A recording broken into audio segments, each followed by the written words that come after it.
I'm joined now by the Shadow Business Secretary, Rebecca Long-Bailey.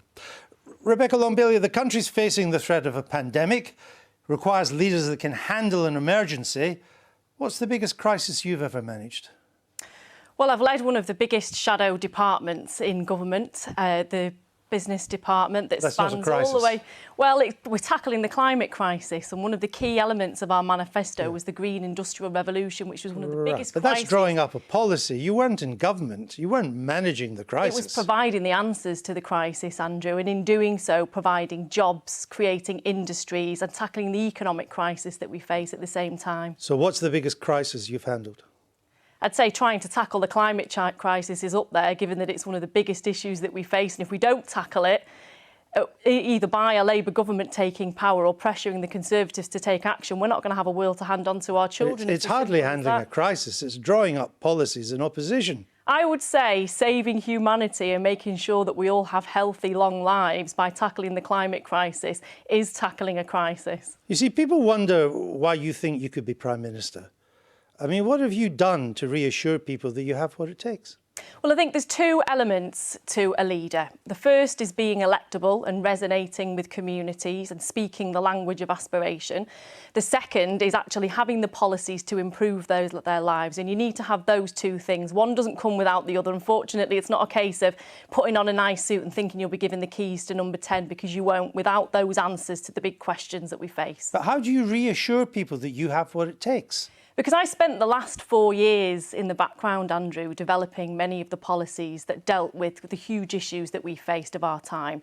Industrial strategies, creating jobs, dealing with insecurity and low pay at work, tackling the climate crisis and turning that into a huge economic opportunity. I've got the big ideas, and it's those big ideas that will win the next general election for the Labour Party. In fact, it's the only time we've ever won an election when we've had those big ideas, whether it was in 1945 by rebuilding Britain after the war. Under Wilson, we had the white heat of technology and the jobs of the future. And in 1997, we promised education.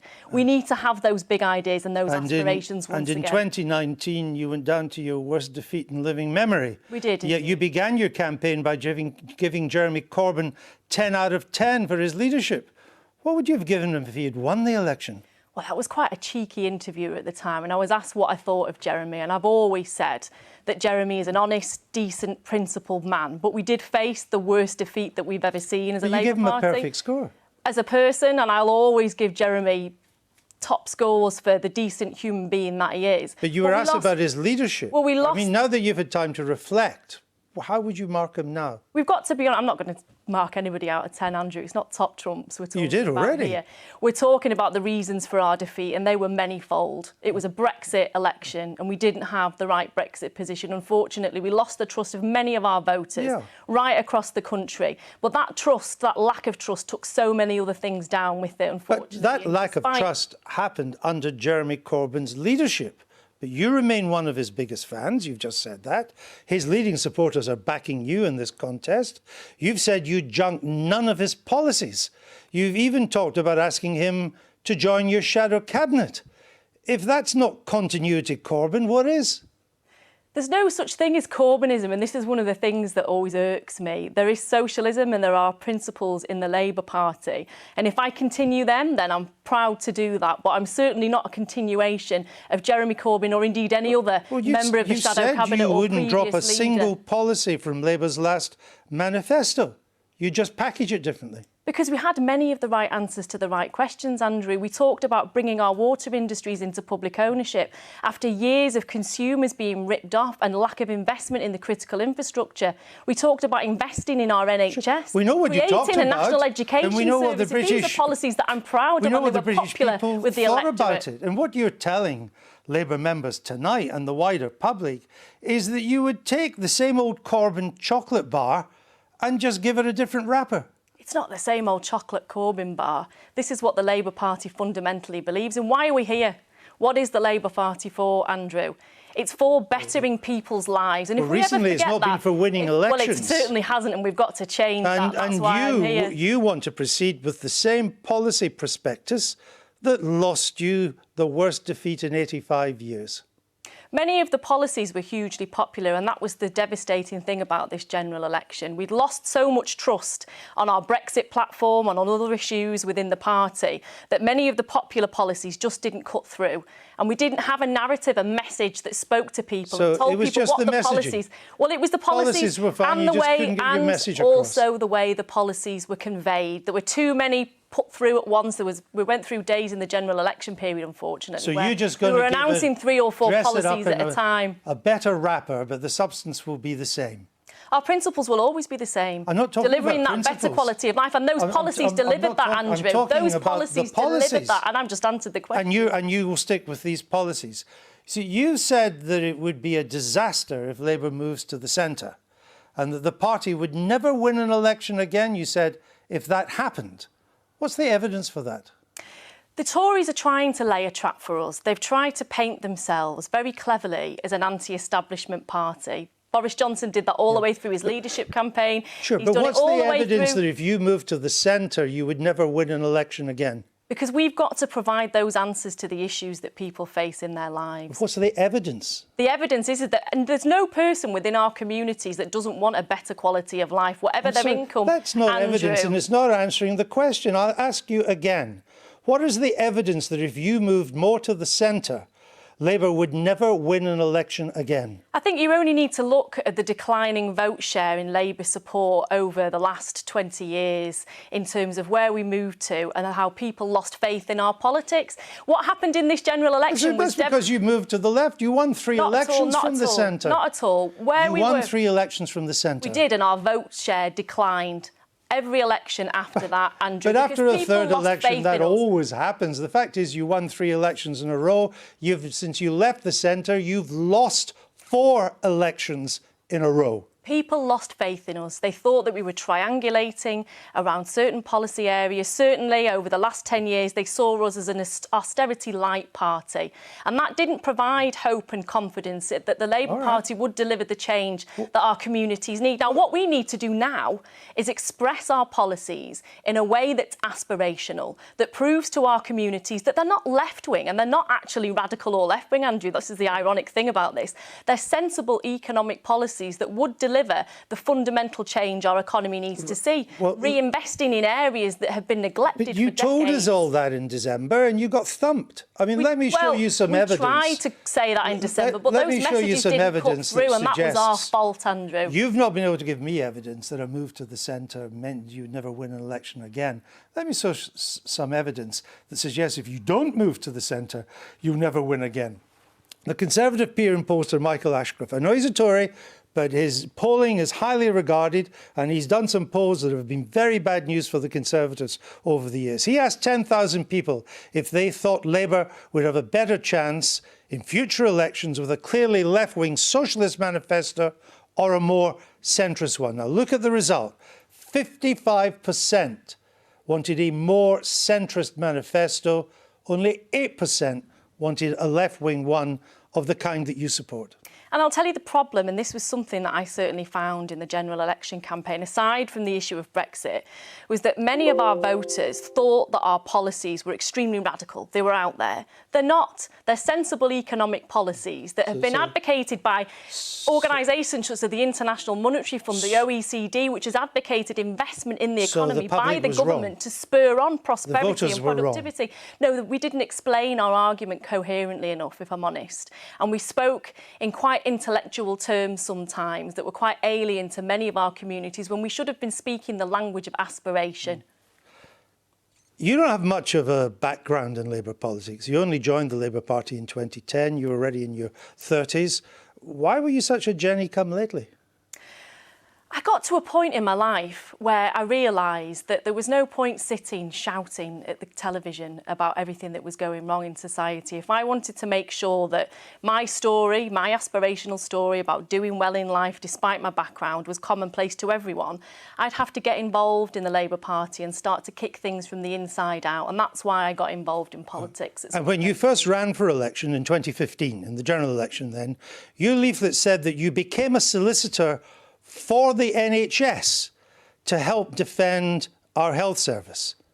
But that's not true, is it? I did work for a law firm, and the department that I worked in only did work for the NHS. So yes, but you weren't a solicitor for the NHS, and it doesn't seem that you defended the health service either, does it? Well, no, what we did was only work for the NHS. So I was acting Right. for the NHS. And what you did working in this department for the NHS, in this Manchester solicitor's office, is that you worked for a lawyer, a senior lawyer in that department, who helped draw up PFI contracts which handed ownership of NHS hospitals to a Luxembourg investment vehicle.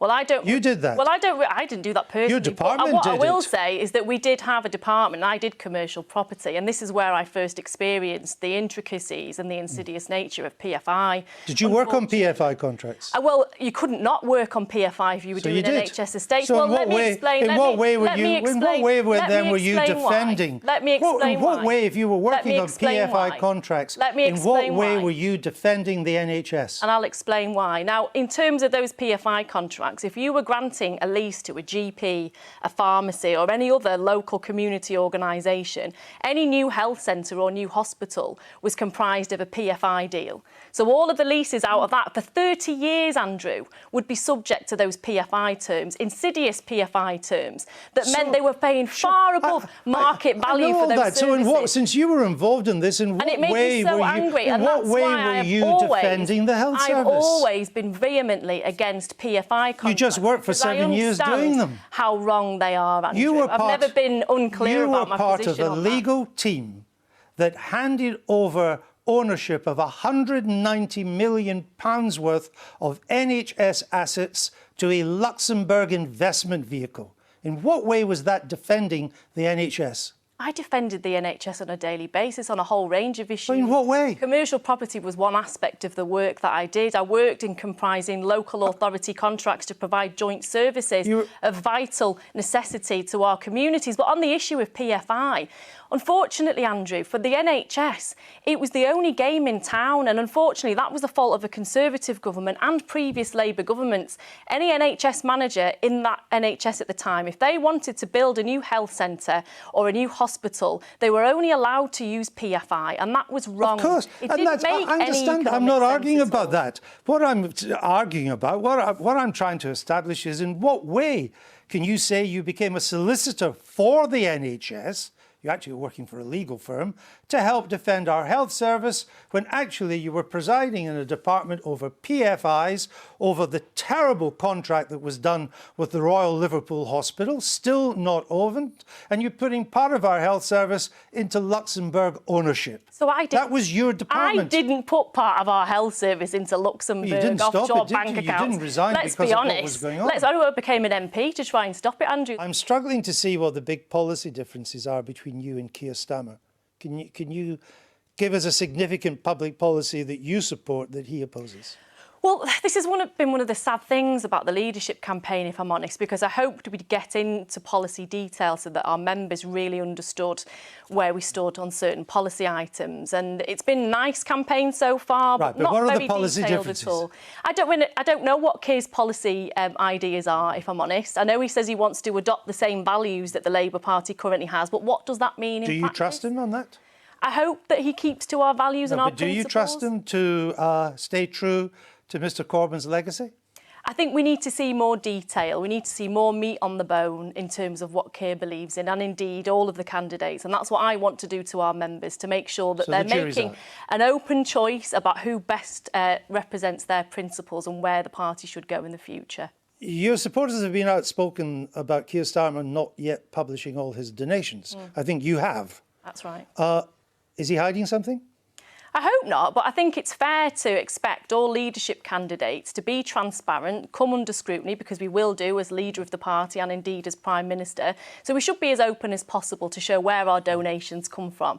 And it's important to do that because I think there's always an assumption that you don't get nothing for nothing in this world, and those who donate to your campaign will expect to be repaid in some way in the future. And I'm proud that my donations have come from trade unions and Momentum from their individual we know where your members. donations have come and from. I know that they've supported me because we agree with the same things and we want the party to go in the same direction. You've said that tackling anti-Semitism inside the party would be your, quote, top priority. That's right. But you had the chance to do that when you were a member of the Shadow Cabinet and a member of Labour's National Executive Committee, but neither Keir Starmer nor Emily Thornberry can remember you ever speaking up about this.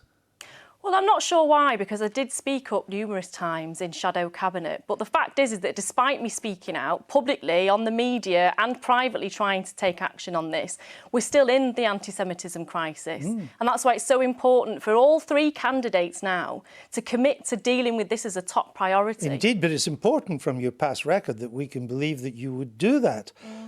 You were on the NEC when this matter of adopting the full international definition of anti-Semitism came up. It was a meeting in July 2018.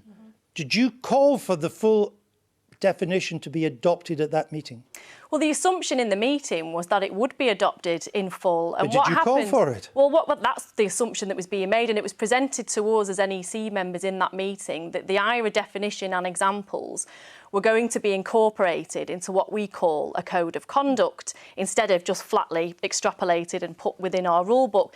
Now, what happened after that NEC meeting, it became very clear that Jewish communal organisations hadn't been consulted about the way that we'd incorporated that into our rule book. And I very publicly said after that we need to consult, we need to listen to what these organisations have to say. Let me ask you again. Did you support adopting the full definition with all the examples of anti-Semitism? I did then, and I do now. But people who were in the room have told us that you stayed silent and you went along with those who opposed it. I don't believe that adopting the IRA definition and examples ever went to a vote, because we all agreed on the NEC that it should be enshrined within our rule book and our procedures. But did you speak up for it? I was fully in support of it, but did you speak up for it? There was never a vote on it, Andrew. I didn't ask for a vote, but there was a debate. There was never a vote because there was a debate. Did you speak up for it? We unanimously agreed to adopt it into our rules and procedures. But there was a debate about it. We know that. Did you speak up for it? I can't remember now, but I adopted it. But you said it's going to be your top priority. But it is my top priority, and it's now in our rule book, but we could have avoided the unnecessary hurt and upset that was incurred in the way that we brought that into our rule book if we'd consulted Jewish communal organisations at the time. And that was one thing that wasn't made clear at that NEC meeting, that consultation hadn't taken place. You know, people told us that you were silent at that meeting. Who told you that I was silent? People who were at the meeting. Well, give me the express individuals who stated that. Well, as you well know, because you've done it yourself, people speak off the record. You said in the I have never been silent. I've never been silent about our lack of handling of the anti-Semitism international crisis. Definition. No, I didn't. On the Andrew Marr show as a two-sided piece of A4. It's not very detailed. Well, that's right. And you were on the side of those that thought the Labour Party was better at defining anti-Semitism than the Jewish people. And on the Andrew Marr show, I also said, and I remember this very clearly, that we needed to consult with Jewish communal organisations about how best to enshrine it within our current Can you recognise anti-Semitism? I'd like to think that I could, yes. And do you always call it out when you encounter it? I'd like to think that I do, but sometimes I probably haven't been quick enough. Well, let me show you this question. You were asked at one of your events in Liverpool last week. Have a look at this. The people who prevented Jeremy Corbyn from becoming leader most are people like Margaret Hodge, John Mann, Tom Watson, and they are all members of the Israeli lobby. Was that anti-Semitic?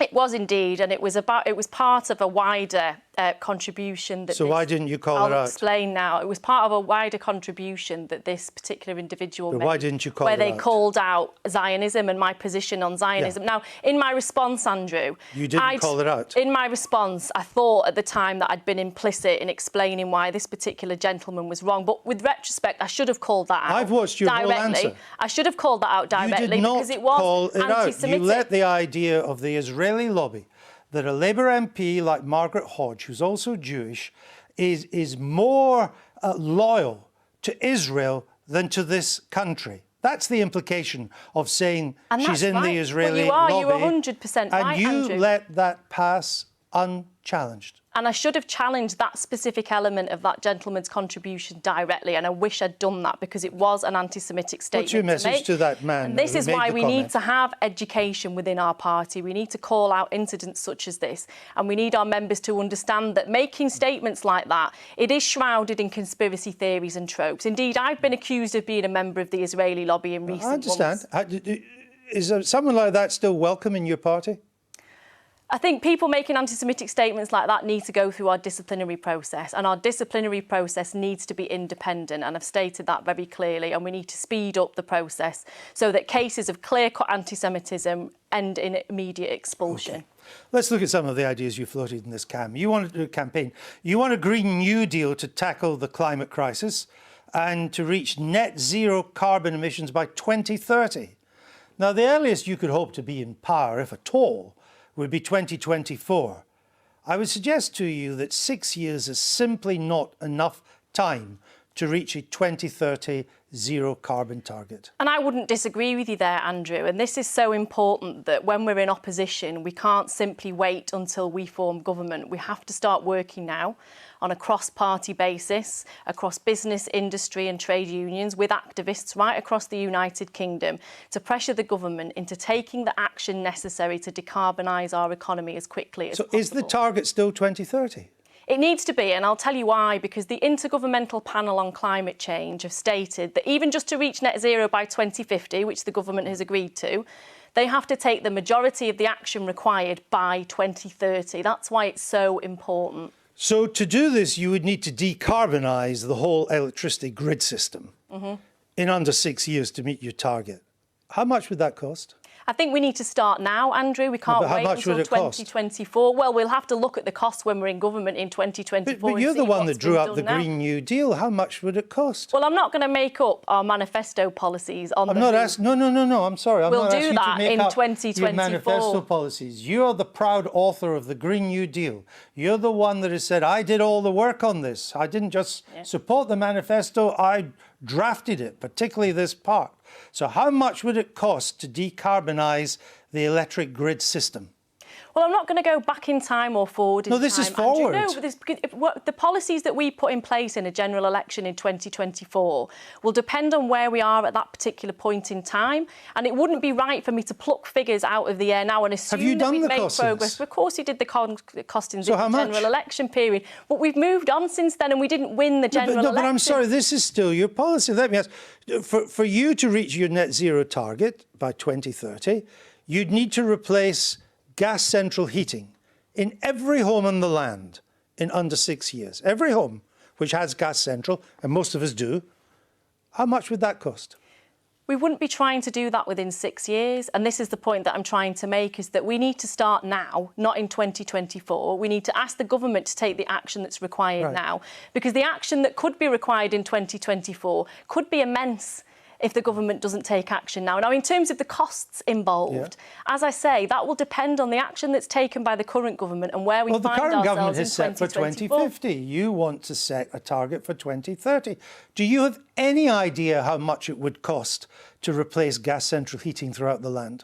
Well, gas central heating is a far more difficult aspect of decarbonisation. I know that, but do you have any idea how much it would cost? When we stated our manifesto commitment, it was to achieve the substantial majority of emissions reductions by 2030. Now, gas itself is far more complex, and that requires investment in biomethane, in hydrogen, and bringing in more eco-friendly gases. It's back to the same old Labour, isn't it? Big promises, uncosted. All right, in terms of the costings, we'd set aside a pot of funding, £250 billion for our green industrial revolution overall, and that covered a wide would get nowhere near the costs required. I mean, people are talking of doing this even to 2050. The cost is in the trillions, not the billions. You haven't costed it. We have costed it, and if you're bored tonight, Andrew, you can look at our complex paper, 30 things by 2030, and which outlines the potential costings. Decarbonise the grid system and gas central heating on 250 billion. Nobody thinks you can do that. Of course, because it requires private investment as well. It's not a publicly led initiative alone. We would invest the capital to spur on those private industries and give them the confidence to jump on board and provide those industries and the jobs of the future. And that's why this was one of the biggest economic levers we've ever seen. By tackling the climate emergency, we would have created and supported those new industries of the future. Of course, but again, it's all a menu without prices. It's not a menu without prices, and you'll appreciate, you know these things, Andrew. It's difficult for me to assume what costs will be in 2024 when I don't know where we're going to be. All right. You want to move to a system of mandatory reselection for Labour MPs. They would need to reapply for their jobs before another election. Other people could stand against them if they wanted to. If that's good enough for MPs, why not Labour leaders too? If you win this election, would you submit yourself again to the membership before a general election? I don't think that's a bad idea. I think it would be quite disruptive potentially to do that in the months before a general election. But I certainly like your way of thinking. When we have the general election, after that, if we don't win the general election, then we'll have another leadership election. Hopefully we won't, and hopefully I'll be Prime Minister. But indeed, I'll be going through, and just to make this point, I'll be going through my own selection process within my constituency, because that happens to all MPs, whether I'm the leader or not. That's you as MP, not as leader of the party. I mean, let's look now, so we come to then what this all adds up to. You're standing on roughly the same manifesto that cost you the election in 2019. You're making big promises with hazy, in fact, no costings. Anti-Semitism going unchallenged, more divisions over party process on mandatory reselection. Einstein said that doing the same thing over and over again and expecting a different result was the definition of insanity. On that basis, doesn't it follow that Labour would be insane to elect you? Not at all. Firstly, Brexit. We lost trust with our communities over our Brexit position. I went on a journey, I'll be honest, in terms of our Brexit position. I thought that we should have respected the result of the referendum and we should have left it at that and tried to get a decent deal with the European Union. When we moved from that and we turned it into a people's vote, and then we couldn't answer the question that came after that, well, would you vote for your own deal or would you vote to remain in the EU? We've done the history of Rebecca Long-Bailey. I'm trying to get you to... What would be different about you? We've only got a few seconds left. Andrew, what would make you the distinctive, different Labour leader? And I'm trying to answer the question. So the first thing is that we need to understand why we lost the election. And I've tried to start answering that question. So the first element is Brexit. The second element is the manifesto and the way that it was presented. The third element is the fact that there were policies within the manifesto that shouldn't have been in it, that should have been part of a longer term programme. So the 4-day week's a key example of that. All right. We should have fine-tuned our manifesto a little bit more. And then there were the wider issues within the party. There was the fact that we hadn't tackled the anti-Semitism crisis. There was chronic disunity within the party, that for over 5 years we had colleagues taking chunks out of each other when we should have been uniting and trying to win that election. And then there was the fact that we just didn't have a message that resonated to compete with the Conservatives, get Brexit done. And that's what we need to get right next time. We'll have to leave it there. Rebecca Long-Bailey, Thanks thank you. very much. That's all for tonight.